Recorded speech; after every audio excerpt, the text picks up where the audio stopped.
Well, welcome to the Business Spotlight series. My name is Tanner O'Brien. I'm a senior partner here at Action Coach in Central Texas. Today, I'm sitting down with Christopher Wilbourn, who is the founder and CEO of Tribe Wellness Sales. Excited to be jumping in. I know there's a number of areas that we can kind of dive into it with the conversation here today. But first and foremost, Christopher, I just want to say thank you for taking the time. Excited to jump into it. Why don't we just start with a little bit of background? Give us the, I don't know, 10,000-foot view of kind of who you are, like a little bit of your background, and of course, tell us about Tribe Wellness Sales. Yeah, cool. Well, it's nice to be here. Thanks, Tanner, for having the discussion with me today.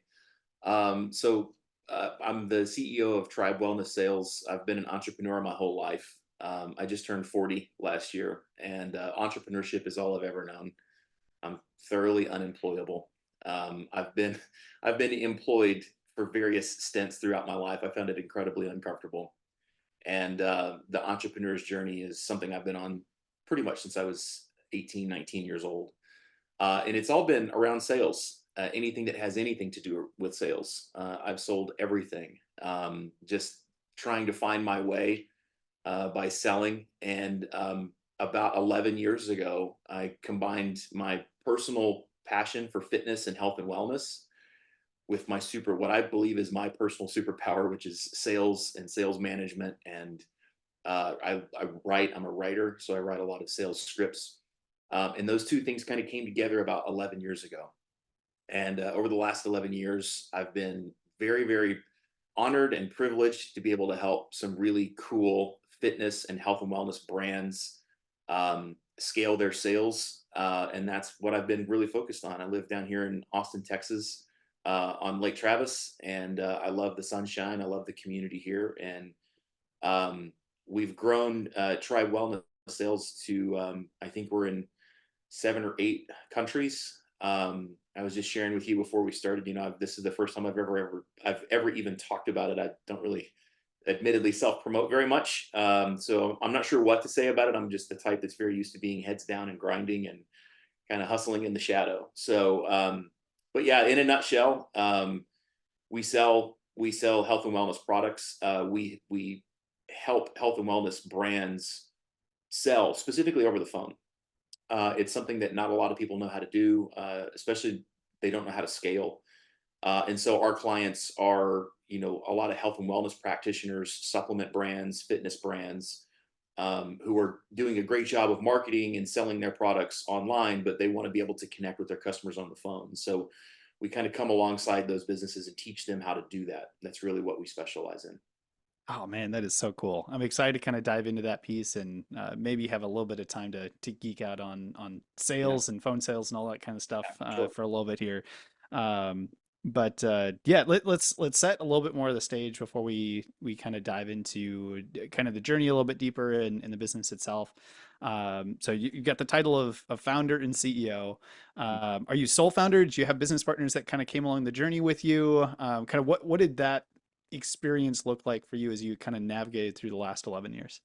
Yeah, sole founder, no outside investors, entirely funded out of my own personal savings account. So every day is kind of do or die, and so there's no outside influence whatsoever in the business, which is really the only way for me personally to operate. The thought of outside influence kind of puts me personally in that employee mentality, and I don't feel good in that in mentality. I'm naturally a very creative type person, and so I have to have complete creative autonomy.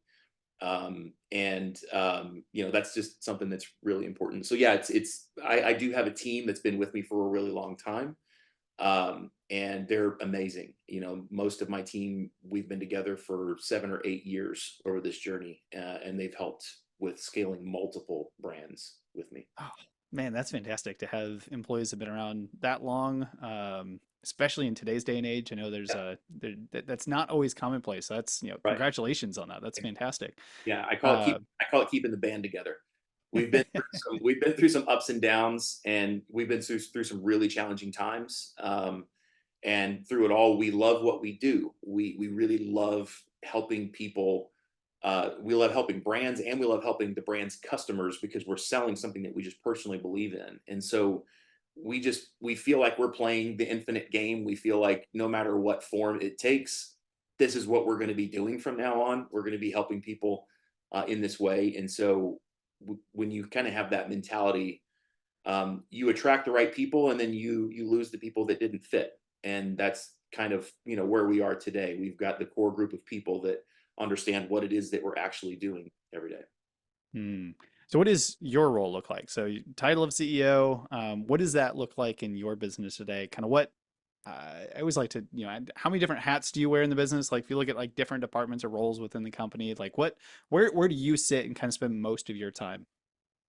Uh, all of them to some degree. I have been very fortunate because the team is so great. I have been very fortunate to get the business to a point where, for the most part, it runs without me being involved in it. But I am a constant optimizer, and I have this drive to do things better, like in the weeds, do things better. And it's not really micromanaging, it's just how could we be better at this thing? And so I find myself kind of under the hood on everything. My core competency is really as a writer. I really enjoy writing, and so I will kind of go dark on my team for large blocks during the day. And so I usually start my day around 4 a.m. and I kind of just tell my team, they know, like, I'm not going to come up for air until noon. So I have essentially 8 hours of completely uninterrupted time where I'm either writing scripts or I'm reviewing, how is this brand's closing ratio or average order value for it's all around sales. And so that creative space is where I really thrive. But of course, you can't have a business without engaging in pretty much every portion of it at some point. But Hmm. kudos to my team, because my team they really are autonomous. There's a lot of trust there. They have their own creativity, and I've learned to, over time, trust their creativity, and we trust each other, and that's really important. Oh, I love that so much. Yeah. Um, so when you look back on kind of your journey, and getting into, this industry, getting into just like sales in general, Mhm. um, what kind of led you down this path? You mentioned you kind of always been around sales. Sales has been kind of your game from early on. What led you into that path and saying that, yeah, I like sales. This is the journey I'm going to continue to go on. I know that there's not a lot of Yeah. people that maybe go down that path, so I'm curious, Yeah. like what led you to that? Well, I was 15 years old. I didn't quite have a driver's license yet. And my whole life, I've always loved cars. I'm a gearhead. I really love classic cars. I built my first car in high school. It was a 1969 Camaro. Literally built it in my garage with my dad. And mechanical things have always really interested me. We built the engine. We built everything in the car. And so cars was always just a personal passion. And so, when you're 15, 16 years old, your parents are like, okay, it's time to start thinking about getting a job. The first thing I wanted to do was I just wanted to be around cars all the time because I was just a car crazy kid. And so I got a job at the local Chevrolet dealership. And I was washing cars in the wintertime. And just to show my age, I think minimum wage was 350 an hour back then. And so here I am in my very first job. I'm washing cars for 350 an hour. My hands are, it's the winter time, so my hands are cold and wet and they're cracked. And I'm like, wow, this is, I don't know, I don't know about this. And I'm outside in the shop where it's really, really cold. And I'm working really hard and I'm making $3.50 an hour. And I just want to buy car parts as a kid. Like that's my goal, is I need to make enough money to I could buy car parts. And I look through the window of the sales office, and there's these guys that are dressed pretty nice and they're drinking coffee and they look pretty warm. And they're just looking at me, waiting on me to get done washing the car so that they can sell it. And that was kind of the first time I ever connected the dots in my mind. Like, well, that guy, he's dressed pretty well. He drives a really nice car and he's standing inside where it's warm and I'm not. And so that was the first time I ever in my life connected the dots, that nothing happens in a business until a sale is made. And that was really the beginning of everything for me. What is this sales thing? Why does that guy get to stand in a warm office and I have to be out here washing a car and freezing my hands off? And so that's where it started. And from there, I just, okay, what books can I read? How can I figure this thing out? Because I don't want this, I want that. So it was a little bit of a selfish endeavor initially. I didn't realize how much I would learn about myself and about other people on the journey, but that's where it started. Hmm.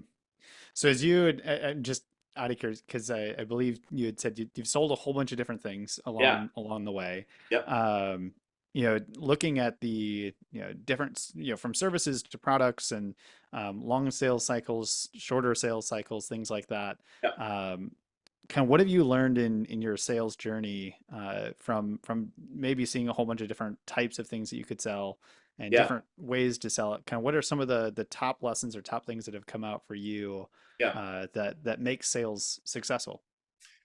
I have the number one thing for me is to sell something that I love and that I personally do or believe in or use myself, or I will sell to my parents or to my grandparents. Like there's something that's very like personal to me. I have made the mistake that so many people make when you're in a sales career of thinking like, okay, well, if this is let me just sell the biggest, most expensive thing I can sell so that I could do the best for myself. And that is actually not the road to ultimate happiness. If you're great at selling, yes, you will have the desired outcome of making more money, but that doesn't necessarily mean you'll be fulfilled. And so, money used to be kind of the target. And it is for most people that are in sales. I want to sell this so that I earn this. And what I have found is that when I'm just selling something that I love, so I'm around something that I love all day, which for me is health and wellness, fitness, supplements, helping people with nutrition programs or fitness programs or whatever that is, that really is kind of my personal sweet spot. When I'm around that all day, I'm talking about that all day. I'm around people that like it. I'm around people that talk about it. I'm around people that live the lifestyle. And I'm just in this kind of almost like a bubble where I'm just happy all the time. And oh, by the way, we're actually making money doing this. And that is a totally different paradigm than I'm going to sell this large ticket thing because I can make the most money, because that's just an endless pursuit. That's always more, more, more. And it's actually quite unfulfilling. And I've gone down that path and I've had what at the time I considered success monetarily. And yeah, I mean, you just kind of get there and it's like the horizon's always moving a little further and further out. So it's like, well, this is kind of a endless pursuit. And I don't really know that this is the path to happiness. And sure enough, my life crumbled around me, having been financially successful, the rest of my life kind of crumbled around me because that was the only thing that I was chasing, was totally unfulfilled. So that's the number one thing. You really have to be thinking about, talking about, spending your time around and using and selling things that you love and things that you enjoy and things that really help people, because everything else is just ultimately unfulfilling. Mm. I love that so much. I just got finished rereading a book. I think it was The Conversion Code, and somewhere in there, the author Chris puts in I think the sales part of it. It's like I am sold myself, and how that really impacts the ability to actually make sales. And if you believe in what you sell, there's that makes a wild difference compared to just selling something that you don't believe in. That's I'm like, right. oh, that's really fascinating. That seems Yeah. to resonate a lot with what you just shared. Yeah, and in fact, there's when we hire a new salesperson, whether it's for our organization or for an organization that we're consulting for, it follows the same 5-step framework, and I won't go into all five, but number one, the foundation of it is product knowledge. Mm. Because I can teach you all kinds of things, like I can teach you the script and objections and how to listen and all these other things I can teach. But the thing I cannot teach you is confidence. I can't teach you that. You either have that or you don't. And the key to having that is knowing what you're talking about. So if you like the thing that you're talking about, you're excited about it, you use it yourself, voila, I don't have to teach you confidence. It's already there. And the customer will hear that when you're talking about the thing that you're talking about. They can feel the excitement. They know that you know what you're talking about. And that can't be taught. So that's the number one most important thing in our organization is product knowledge. Mm. Yeah. That- That's fantastic. So let's dive into kind of the business a little bit more and talk about what makes it so special, right? And the way I always like to start this with who primarily does your business serve? And I know you've kind of talked a little bit about that so far, but let's reframe it a little bit for the audience. If Sure. I'm sitting in the audience and I'm watching this later on, I'm listening to this later Yeah. on, how would I know that I'm a really good fit to give you all a call and work with you, or I might know somebody that I should refer over to you? Sure. So the businesses that we help are health and wellness brands, doctors, health and wellness practitioners, nutritionists, supplement brands, fitness brands that have direct to consumer products. So we specialize in direct to consumer. And so, here's an example of one brand that we're helping, Native Path. I absolutely love those guys, close personal friends of mine. Go check them out, nativepath.com. They have amazing supplements, and their approach to health and wellness is naturopathic, it's holistic. They use extremely high quality ingredients in their supplements. They go to great lengths to source the ingredients of their supplements. Things like that are really important to me. Um, and so, they sell a lot through e-commerce, and they want to connect to their customers over the phone. They want to talk to their customer and do outbound customer service. So to Mm. kind of boil down what we do, we generate revenue for brands with outbound customer service. And that's a term that no one's really familiar with. As far as I know, I made it up out of thin air. I don't know of anyone that does this, but a lot of companies have inbound customer service. The customer calls, hey, I want a refund. Hey, where's my product? Hey, I got a question about this. Hey, I'm trying to order online and I can't. And so a lot of brands, most brands, in fact, will have inbound sales that happen, and that's great. But almost nobody is doing outbound customer service. And basically, what that looks like is, hey, Tanner, this is so and so with such and such brand. You've bought this product. Let me tell you how to use it. Do you understand it? What other challenges are you facing? Let me tell you about these other products that we have made for exactly that. And doing that at scale is why brands come to us. So we do this at scale, sales teams of 50 to 150 sales reps.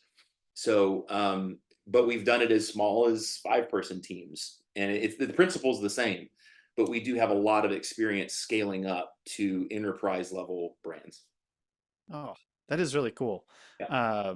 So is ultimately the goal just to build enough relationship in a conversation like that to get them on the next sale, on the upgrade, on the whatever it is, or is it a mix between that and let's just continue to make the connections and build the relationship so that down the road they want to continue to buy from this brand and again and again. It's both. You're actually accomplishing both on the same call. So it isn't a lot of people would think of this without understanding the frame of how we approach the customer. They would think of this as an outbound sale where you either buy right now or it's a total loss cost. And that also is, number one, unfulfilling. Number two, it doesn't build the brand, the value of the brand in the customer's mind. And number three, you probably won't last very long doing it. So the goal here is to support the customer. So when the customer purchases online, they've bought the thing. So I'm here, I'm a customer, I'm holding the thing that I just bought from the brand. The purpose of the call is to support you on the thing you bought. So whether it's reviewing the protocol for how to use it or whatever, do you understand how it works? Do you understand how to use it? Do you have any questions? Tell me why you bought it. What are you experiencing? Did you know we also make X and Y? Oh my gosh, I didn't know that. Let me send you some. And so about 30 to 40% of the time, you end up making a sale on that interaction. The other 60-ish percent of the time, you've created a lifelong customer, even though they didn't buy anything, because it's amazing. They're like, I can't believe that you did this. Where we find a lot of success is in the day 0 through 30 lifetime value of the customer. We work with health and wellness brands, and we all know, like, the supplement industry and the health and wellness industry has just gone totally bonkers. And because it's gone totally bonkers, it gets really expensive to acquire a customer. So the specific reason why brands seek us out is because we can help them optimize their day 0 through day 30 lifetime value or gross profit per customer. Because if they spend $1 to acquire a customer, the customer spends 50 cents, they've got a little bit of a gap to make up. And the more competition that enters the marketplace where they're advertising to get those customers, the less that 50 cents becomes. Maybe it's 25 cents, whatever. So of course, a really strong back end sales process is important for them to be able to be at least break even, if not 1.5 or 2.0 on LTV to CAC, customer acquisition costs. So that's why we have so many amazing brands that we work with, because those brands understand we have to have a really strong back end, and we have to have a really compelling reason uh, why we need to justify losing money to go get more customers to grow our brand. And so that's where we help. That's the value that we deliver to our clients. Oh man, you're speaking my language, and I absolutely love it.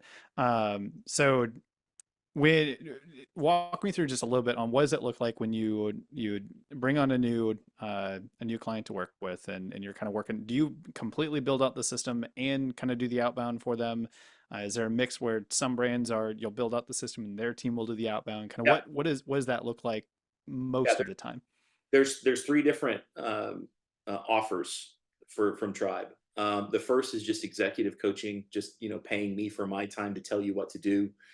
This assumes that you have all those tools at your disposal, that you can actually get the ROI from making that investment, and that's extremely limited. I never work with more than two brands at once. We have a done for you option, which is where you basically just send us all of your customers, and we have an internal sales team that will manage all of it. We will handle the customer interaction. We will close the sale. We do literally everything. We scale it up. We hire. It's creating a sales machine is soup to nuts one of the hardest things you'll ever do. Hmm. And a lot of the brands that come to us, they say, we really want to do this. We have no idea where to get started. Can you just do this for us, and then we'll figure out how to transition it? That's how most of our engagements go. And so we start with an arrangement called done for you. And so we just we do everything. We have a talent acquisition piece to our business. Hillary is absolutely amazing. She's done an incredible job for us over the last several years of being able to build out not only our internal team but also teams for our clients.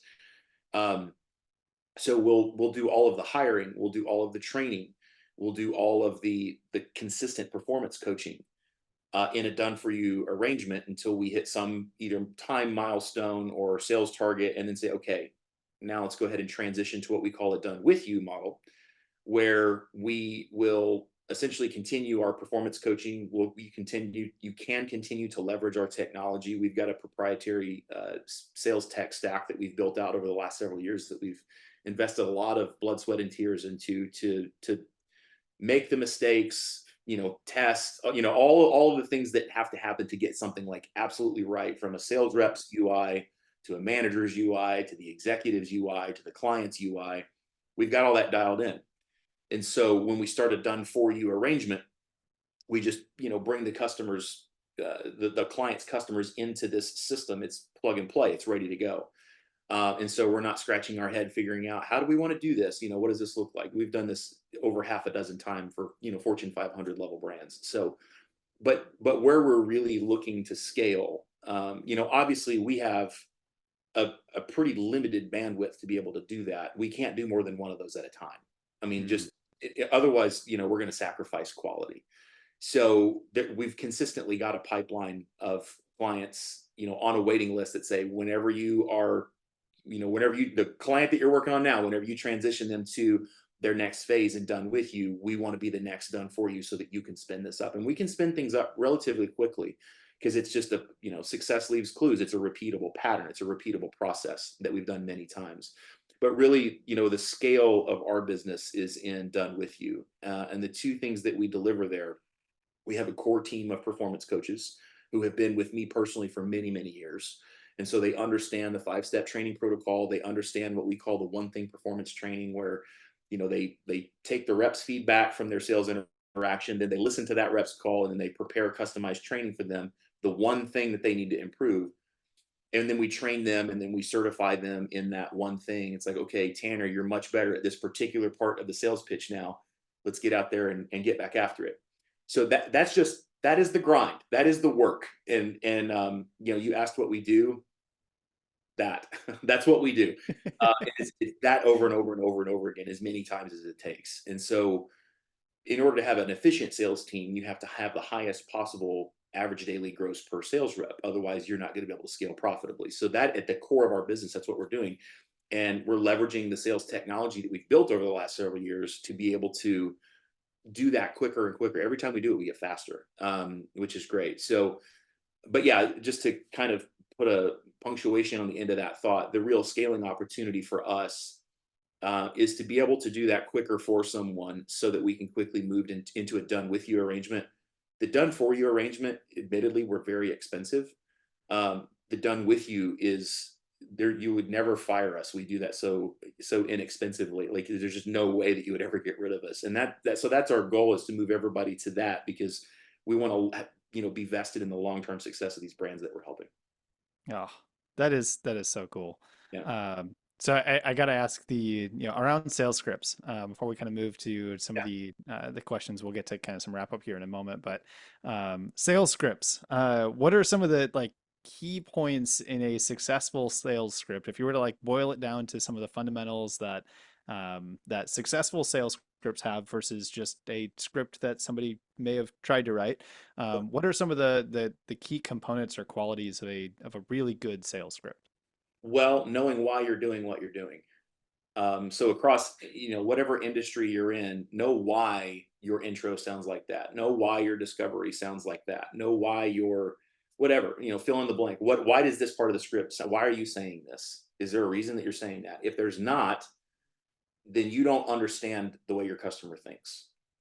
So you really, every time I write a sales script, and hopefully everybody does this too, I have no idea. I've never had anyone show me how to write a sales script. I've just been in sales my whole life and figured it out.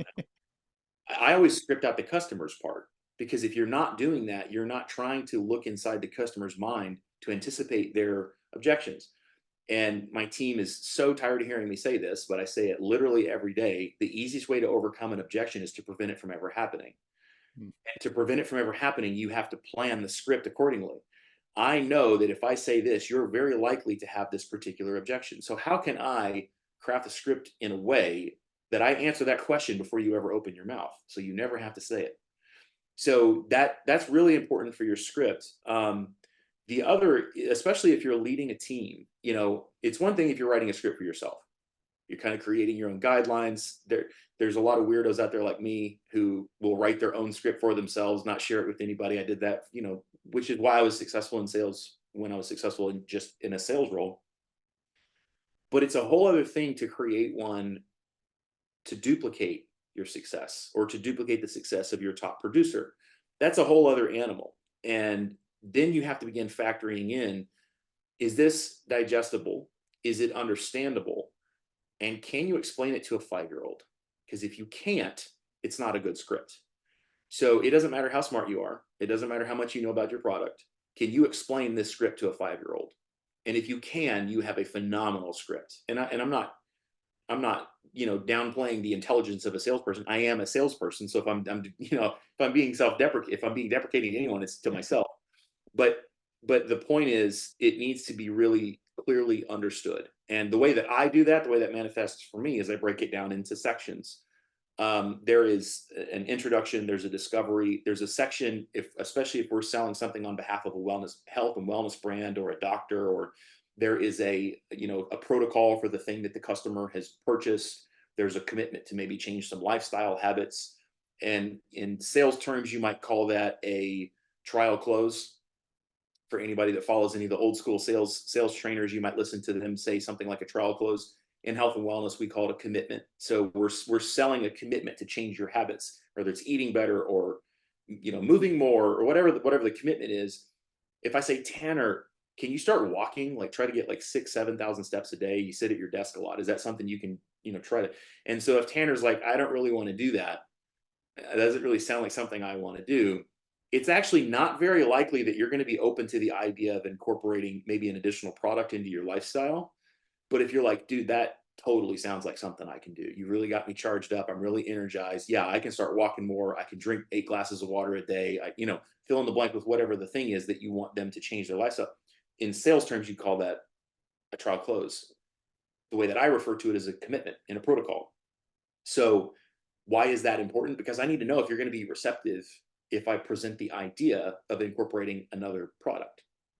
And if you're not open to changing your lifestyle, you're about 1,000% unlikely to say yes when I offer another product, because you're not sold. You're not ready to change your lifestyle. So for me, I know why we say the things that we say. I know why we have it structured the way we do. So for anybody out there that's writing a script, think about it from both sides. Think about it from your side, and then think about it from the customer side, which is obviously kind of an obvious thing to say, but I'm shocked how few people do it when they show me their script. And I'm like, did you ever think about what the customer might say when you say this? No, not really. Okay, well, go think about that, and then come back, and then let's talk about it. So yeah, pretty important. Uh, I I love that so much. And if we had another like 2 hours to sit here, I could just we could fill the time. I'm Oh yeah, certain of it. I can Um, talk. It's and it's just it's so much fun. There's so much gold in this conversation. But before we kind of move over to the rapid fire questions, kind of pull out Yeah. some additional wisdom nuggets. I because I haven't asked yet, and I'm very curious. Like as you look forward to the next 3 to 5 years for your business specifically, where do you see it? How do you see it growing over the next 3 to 5 years? What are you excited about with kind of what's on the horizon for you? The thing that I'm the most there's a lot of really great brands out there. And I know some of them.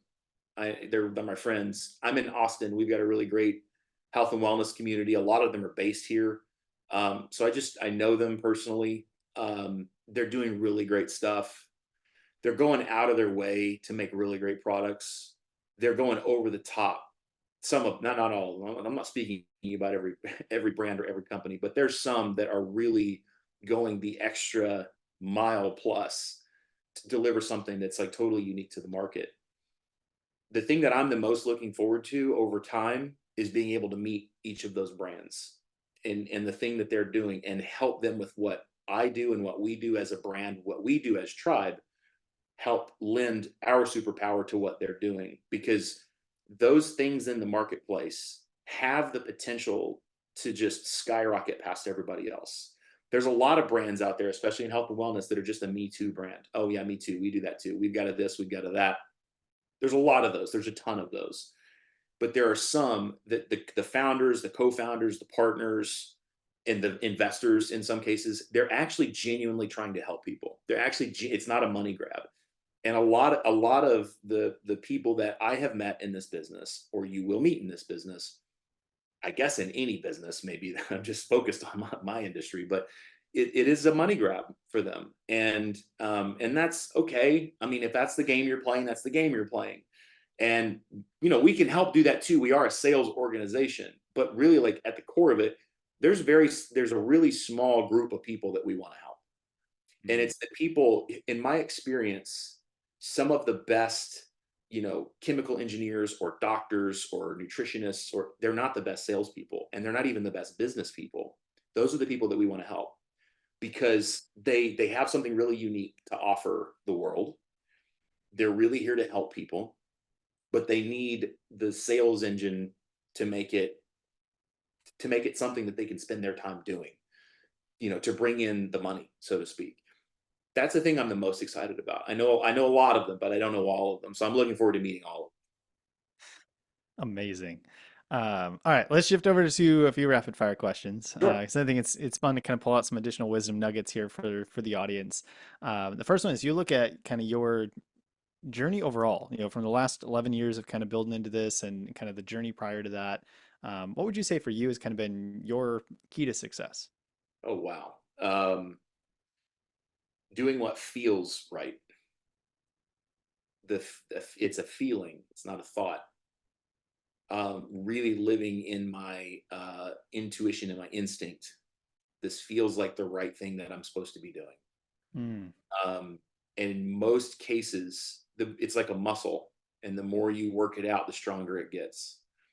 And the more you ignore it, the weaker it gets. And I would say without that intuition, I would not be sitting right here in this chair having this conversation with you right now. I would be, I don't know what I'd be doing. I have no idea. But I would not be doing this, and I would not be on the entrepreneurial journey. And especially on the entrepreneurial journey, it's terrifying at times. And listening and obeying the instinct is the last thing that you want to do. It's like you can see something very black and white in front of you, and the data tells you one thing, but your instinct says something that's totally different. I've never regretted trusting my instinct. mm, that's phenomenal. How about advice? If you could give just one piece of advice, I'm sure you might be able to give many pieces, but if you could just leave one piece of advice for other entrepreneurs out there today, what would you want to leave? Get a mentor that's already done it. Mm, I will agree with that one. Check. Uh, book recommendations. Any book recommendations that you would give to the audience? If you're not a big reader, podcasts, videos, anything else that you would recommend, but just something that the audience can go and kind of consume and continue their learning journey. I'm an avid reader. My team is always constantly mad at me because every single week, read this, read this, read every week. And I try to read a book a week. And I use the term read lightly. I have Audible. I listen, so it's just a it's a way better way to consume. I'm reading Slow Productivity by Cal Newport right now, the author of Deep Work. Wow, wow, just so many things that he's saying that I've always thought, and I'm like, okay, yeah, now I don't feel crazy because it sounds like I'm actually justified in what I'm thinking. I could literally give you. I'll tell you this. There's one book that sits on my desk, and it's this one. Ah, Of all the books that I have, this one sits on my desk, and that's the one that turned everything around for me at 21 years old. can't go wrong with that one. That's a phenomenal recommendation as well. But I'm excited for productivity. I don't think that one's on my list yet. I don't think it's come up yet. So I get to add a new one to my list. That's It's awesome. really great. Cal Newport wrote Deep Work, which I subscribe to. That's what I was subscribing to. 4 o'clock to 12 o'clock. Nobody bothered me. I'm in deep work. It's my most productive time. So same author, really, really great book. Very cool. One more rapid fire question. We'll get to kind of the ending piece Sure. here. This one's just kind of fun. Like if you could look at your business today and sprinkle a little bit of magic dust over just one area, and that's the key. You only get to choose one spot. But if you could take a little bit of magic dust, sprinkle it over one area in your business, Hmm. and wake up tomorrow, it's like 10 times better than it is today. Where would you choose to put that magic dust? That's a really great question. Um, we're 100% remote, and we have people all over the world. And if I could figure out, if we're talking magic dust here, right? So I can just Uh-huh. kind of pick up anything. Okay. If Oh I yeah. could, if I could figure out how to continue to enjoy the remote lifestyle and capture the synergy that we all have, even when we're on a Zoom, we have it. If I could actually capture that in a face to face, shoulder to shoulder working environment and still maintain the remote lifestyle, that would be that's where I would use my magic dust. If I get three magic beans, that's where they'd all That's a phenomenal answer. go. Uh, that's really cool. Yeah. So for those that are watching this that want a little bit more information, that want to follow you, connect with you, find out more about the business itself, where can we advise them to go for more information? Yeah, that's great. Tribesales.com. You can kind of read all about us. You can contact us through there.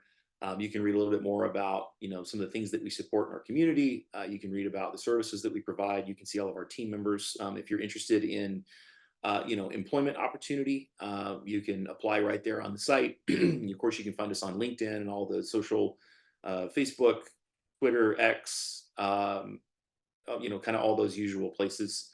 And we would love to connect. If you're a brand that is amazing, that wants, to know more about what we do and helping, direct to consumer sales over the phone, happy to have a conversation about it. And yeah, I really appreciate it, Tanner. This has been fun.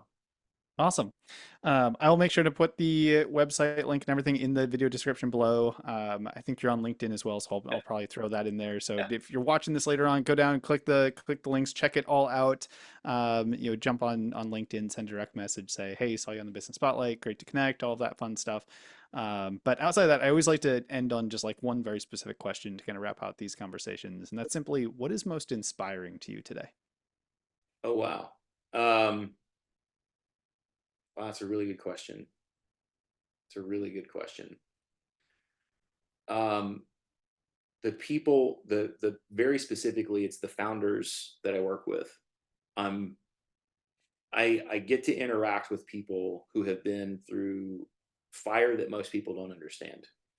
And those people specifically, I could name names, they inspire me because as any business owner does, you go through really challenges like every day. It's like, okay, another house on fire we got to put out. Okay, another house, and you have to go through that, and that'll beat you down.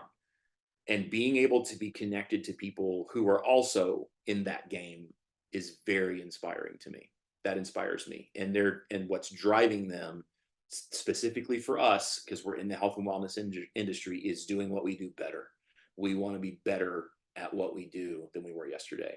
And so that drive to push through those extreme challenges that we face in businesses, a pandemic, whatever, an election, whatever it is that's in the market or in the ether that we're coming up against, seeing that I'm not the only one that feels it, that I'm not the only one that goes through it, and to be able to help and support other people that are doing it too is really inspiring to me. Amazing. Christopher, I want to say thank you again for taking the time. This has been an absolute pleasure. I said it before, I'll say it again. I could sit here and, we could chat for 2, 3 hours and I know we could fill the time. Sure. But really appreciate it. Lots of great golden nuggets kind of out of this conversation. Fun to kind of learn more about your business and your journey. So thank you so much for being here. Awesome. Thanks, Tanner.